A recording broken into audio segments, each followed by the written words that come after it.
Chào mừng các bạn đến với kênh Tiếng Việt miền Nam cho người nước ngoài. Hôm nay là một ngày rất là đặc biệt. Mình đã mời được anh Bill, một người học tiếng Việt. Hôm nay chúng ta sẽ cùng làm quen với anh ấy và nghe anh Bill chia sẻ về cách anh ấy học tiếng Việt. Trước tiên thì hãy làm quen với anh ấy. Hi, chào anh Bill, chào anh. Chào em.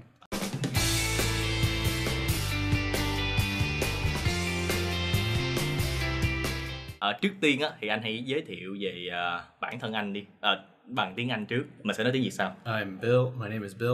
I'm a computer programmer. I live in America. My hobbies are studying Vietnamese, their languages. Bây giờ anh nói y như vậy mà anh nói sang tiếng Việt. Anh hãy giới thiệu về bản thân anh nha. Anh tên Bill. Anh sống ở Mỹ. Anh là lập trình viên. Lập trình viên. Sở thích của anh là gì? Sở thích của anh là học ngôn ngữ.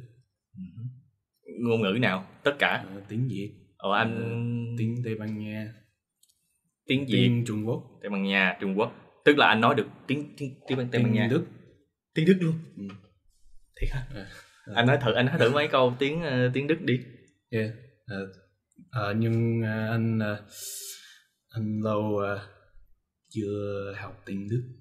Lâu rồi không ôn lại, không nhớ. Còn tiếng Trung Quốc thì sao? Tiếng Trung Quốc dễ hơn. Anh nói thử một vài câu đi. Xin chào. Ni hao. Bạn tên gì? Ni hao, 我叫 Bill. 我喜欢学越南语. Vậy là anh ngoài sở thích là học ngôn ngữ ra, anh còn thích làm cái gì khác không? Anh thích làm vườn. Nha, làm vườn là trồng rau, trồng cây. Anh hơi trẻ so với anh quá trẻ để có cái sở thích như vậy. Yeah. Sở thích đó rồi. Sở thích đó dành cho những người anh cũng thích. Anh thích. Anh có tài lẻ là gì không? Tài lẻ là những cái anh giỏi như là hát hay là đàn hay là nghệ thuật á, tài lẻ. Không. Không có hả? Anh biết đàn mà. Anh nói là anh biết đàn guitar. Đàn guitar. Rồi đàn gì nữa đó? Có cái đàn gì mà anh lúc em dạy anh nói có cái đàn gì mà nhỏ hơn guitar không? Anh có một cái mandolin. Mandolin. Anh nhưng không biết đàn. Ủa vậy tại sao anh mua cái đàn đó? Đây là đàn lễ Giáng sinh. Đây là quà tặng Giáng sinh. Quà tặng lễ Giáng sinh. Ok, Christmas. Wow. Có ai nói với anh là nói tiếng Việt rất là khá chưa? Ngoại trừ em ra, có ai nói là tiếng Việt của anh nói rất tốt chưa? Không. Wow. Bây giờ nếu các bạn thấy anh Bill nói tiếng Việt tốt, hãy comment phía dưới để cho anh ấy biết là anh ấy nói tiếng Việt rất rất tốt. Ok, chúng ta sẽ tiếp tục câu hỏi tiếp theo. Anh học tiếng Việt để làm gì? Sở thích. Sở thích. Ngoài ra còn gì nữa không? Ở thành phố anh có rất nhiều người Mỹ gốc Việt. Cho nên là học tiếng Việt để nói chuyện với họ. Anh học tiếng Việt bao lâu rồi? 2 năm. Khoảng 2 năm. Wow, khoảng 2 năm. Wow. Theo anh thì tiếng Việt có dễ không? Không. Em biết anh sẽ trả lời như vậy. Vậy nó không dễ hay là nó khó ở chỗ nào? Khó nhất là nói. Tức là bao gồm phát âm nữa. Tại sao anh nói khó? Bởi vì anh phải suy nghĩ lâu trước khi trả lời. Tốn thời gian nó lâu. Thật sự anh không nghĩ là phát âm khó. Nhưng mà nói lại khó. Đúng rồi. Phát âm không có. Vậy anh thấy từ dựng trong tiếng Việt nó khó không? Từ dựng là từ mới. Không khó mà nhưng rất nhiều. Chính xác, từ dựng rất nhiều, đặc biệt là những từ mà dùng giống như slang á, từ mà không chính thống á. Còn văn phạm thì anh thấy văn phạm tiếng Việt dễ không? Văn phạm hơi khó.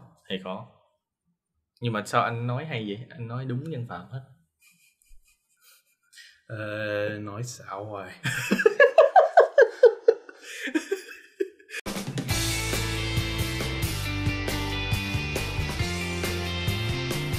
Anh có cái kinh nghiệm chia sẻ gì về việc học tiếng Việt? Cách anh học tiếng Việt mỗi ngày là như thế nào? Theo anh, quan trọng nhất là mỗi ngày học một chút. Một chút là bao lâu? Khoảng mấy phút? Mỗi ngày bình thường anh học mấy phút? Từ 10 phút đến 1 tiếng. Ok. Rồi đó là mỗi ngày đi. Rồi anh thì anh học qua những cái gì? Bằng những cái gì? Mỗi ngày anh làm flashcards.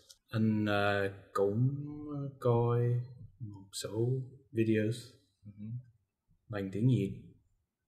Anh thử suy nghĩ bằng tiếng Việt. Là sao? Em chưa hiểu lắm. Tức là làm bằng cách nào để suy nghĩ bằng tiếng Việt? Hơi khó. Không biết cách nói tiếng Việt. Okay. You can say it in English for this one, just this one. Tức là sao? Well, try to have your inner monologue in in the language you're trying to learn is a technique some people use. What is that called in English? Like the key word for that? Inner monologue. Khi anh học tiếng Trung Quốc cũng làm như vậy. Cái này là dùng... Anh nghĩ rất hiệu quả. Em nghĩ là cách này dùng cho tất cả các ngôn ngữ, không chỉ riêng tiếng Việt. Ok. Câu tiếp theo. Anh thích những món ăn nào ở Việt Nam? Anh thích món phở, hủ tiếu, bánh mì. Món nào anh cũng thích. Món nào cũng... Anh sợ ăn nhất là những món nào? Vịt eggs. Trứng vịt, ok. Trứng vịt. Hột vịt lộn. The polluting, right? Hột vịt lộn nha. Hột vịt lộn. Dạ, thịt chó, thịt rang, vân. Thịt mèo có thích không? Đúng rồi. Là không thích thịt mèo. Không. Thịt chuột thích không? Không.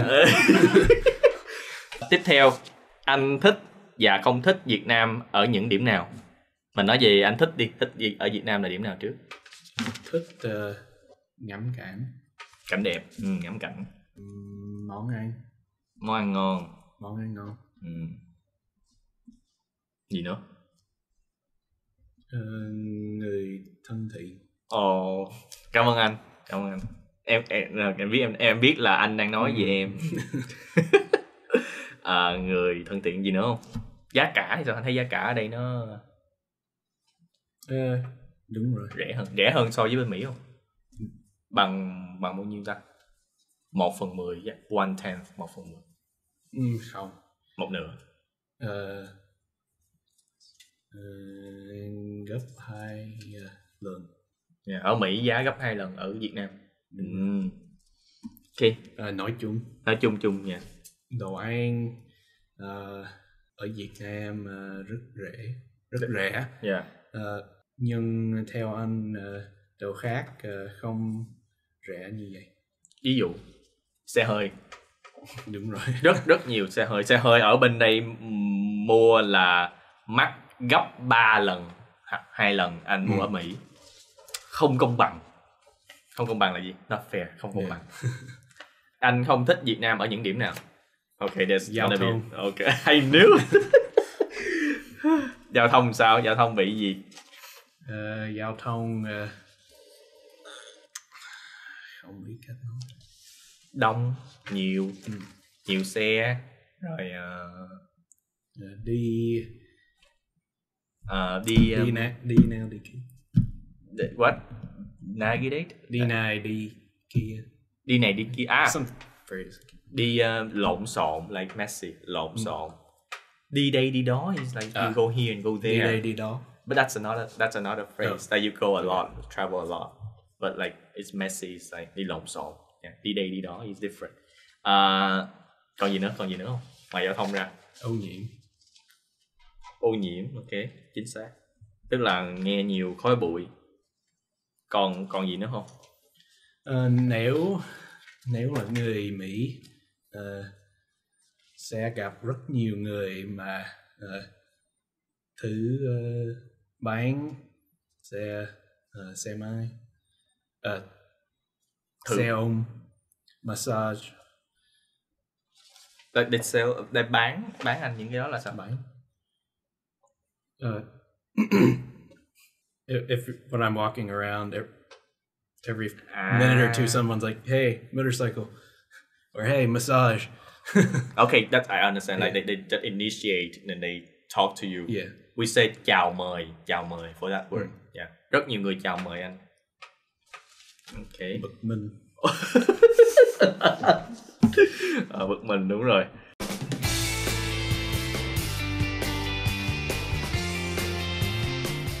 Ok, cảm ơn anh. Bây giờ mình sẽ có một cái thử thách challenge nhỏ dành cho anh trước khi mình kết thúc video ngày hôm nay. Okay, we're gonna go do a game. So Thương is the camera girl.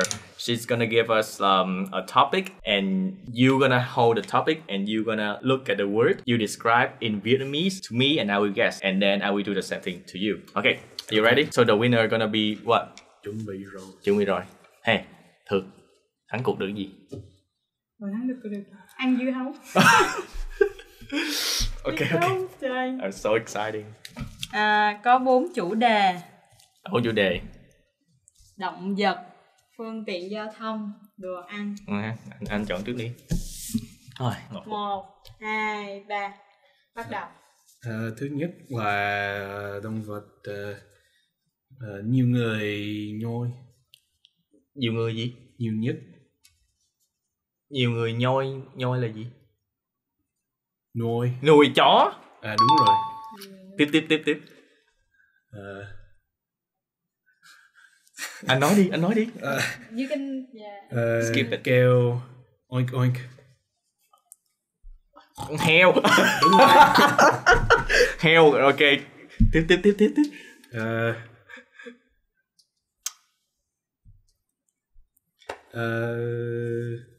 Sáng con gà trống. Đúng rồi. Thích bơi trên nước. Vịt. Con gì nữa? Còn con gì nữa? Còn con nữa. Sống dưới đường. Chơi con mèo, chó, heo. Con gì sống dưới đường? Dưới đường. Con gì vậy? Chuột. Em hiểu rồi, con chuột. Ok. Vậy là 4 phải không? 4 trên 5. Ok, ghi lại. Ok. 1, 2, 3, bắt đầu. Cái này người Việt Nam ăn mỗi ngày. Cơm. Chính xác. Anh uống cái gì? Nước. Chính xác. Sao dễ vậy? Đây là những thứ ăn vào tốt cho sức khỏe. Nó không phải là rau cải mà là ăn vô tốt cho sức khỏe, không phải là rau. Thịt. Không phải là thịt luôn, nó từ thiên nhiên. Cam, táo, thơm. Trái cây. Chính xác. Wow. Cái chữ anh mới nói đó không phải là cái gì đó. Tức là ok, gà, bò, heo, vịt. Thịt, đúng rồi. Wow. Bây giờ là động vật mà bơi dưới nước, sống dưới nước. Cá. Yes. Oh, it's not fair for you because I'm Vietnamese, but you know, anyway, you did very well. Kết thúc thì mình muốn nói là anh Bill là một trong những người gốc Mỹ, nhưng anh ấy có thể nói tiếng Việt rất tốt. Thì các bạn cũng vậy, hãy cố gắng học tiếng Việt. Tiếng Việt nó không khó như các bạn tưởng. Ồ, khó không? Khó không? Hơi khó thôi. Nhưng nếu cố gắng thì các bạn sẽ có thể nói được như anh Bill. Cảm ơn anh Bill đã dành thời gian với tụi em hôm nay. Chúc anh có một kỳ nghỉ thật vui ở Việt Nam. Cảm ơn anh rất nhiều. Cảm ơn, tạm biệt và hẹn gặp lại.